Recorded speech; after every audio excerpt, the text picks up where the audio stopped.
ಬಾಲಕನಿಗೆ ಶಿಕ್ಷಕನಿಂದ ಚಿತ್ರಹಿಂಸೆ ಆರೋಪ, video viral, ಸಾರ್ವಜನಿಕರ ಆಕ್ರೋಶ. ಬೆಂಗಳೂರಿನ ಪ್ರತಿಷ್ಠಿತ ಶರ್ಮಿನ್ ಅಕಾಡೆಮಿಯಲ್ಲಿ ಬಾಲಕನಿಗೆ ಶಿಕ್ಷಕನಿಂದ ಚಿತ್ರಹಿಂಸೆ ನೀಡಿರುವ ಆರೋಪ ಕೇಳಿಬಂದಿದ್ದು, ಈ ಸಂಬಂಧದ ವಿಡಿಯೋ ಸಾಮಾಜಿಕ ಜಾಲತಾಣಗಳಲ್ಲಿ ವೈರಲ್ ಆಗಿದೆ. ವೈರಲ್ ಆಗಿರುವ ದೃಶ್ಯಗಳಲ್ಲಿ ಚಿಕ್ಕ ಮಗುವನ್ನ ಶಿಕ್ಷಕ ಕಠಿಣವಾಗಿ ನಡೆಸಿಕೊಳ್ಳುತ್ತಿರುವುದು ಕಂಡು ಬಂದಿದೆ ಎನ್ನಲಾಗ್ತಾ ಇದೆ. ಮುದ್ದಾದ ಬಾಲಕನ ಭಯಭೀತ ಮುಖವನ್ನ ಕಂಡು ಸಾರ್ವಜನಿಕರು ತೀವ್ರ ಆಕ್ರೋಶ ವ್ಯಕ್ತಪಡಿಸಿದ್ದಾರೆ. ಈ ಘಟನೆ ಬೆಳಕಿಗೆ ಬಂದ ತಕ್ಷಣ ನೆಟ್ಟಿಗರು ಸಾಮಾಜಿಕ ಜಾಲತಾಣಗಳಲ್ಲಿ ತೀವ್ರ ವಿರೋಧ ವ್ಯಕ್ತಪಡಿಸುತ್ತಿದ್ದು, ಮಕ್ಕಳಿಗೆ ಶಿಕ್ಷಣ ನೀಡಬೇಕಾದ ಸ್ಥಳದಲ್ಲೇ ಈ ರೀತಿ ಹಿಂಸೆ ನಡೆಸುವುದು ಅಸ್ವೀಕಾರಾರ್ಹ ಎಂದು ಆಕ್ರೋಶ ಹೊರಹಾಕಿದ್ದಾರೆ. ಕೆಲವರು ಸಂಬಂಧಪಟ್ಟ ಶಿಕ್ಷಕ ಹಾಗೂ ಜವಾಬ್ದಾರಿಗಳ ವಿರುದ್ಧ ಕಾನೂನು ಕ್ರಮ ಕೈಗೊಳ್ಳಬೇಕು ಹಾಗೂ ಸಂಬಂಧಿಸಬೇಕೆಂದು ಆಗ್ರಹಿಸಿದ್ದಾರೆ.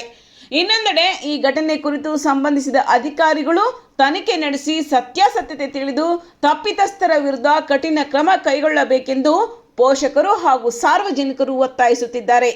ಈ ಕುರಿತು ಸಂಬಂಧಿಸಿದ ಶಿಕ್ಷಣ ಇಲಾಖೆ ಹಾಗೂ ಪೊಲೀಸ್ ಅಧಿಕಾರಿಗಳಿಂದ ಇನ್ನಷ್ಟು ಮಾಹಿತಿ ನಿರೀಕ್ಷಿಸಲಾಗ್ತಾ ಇದೆ.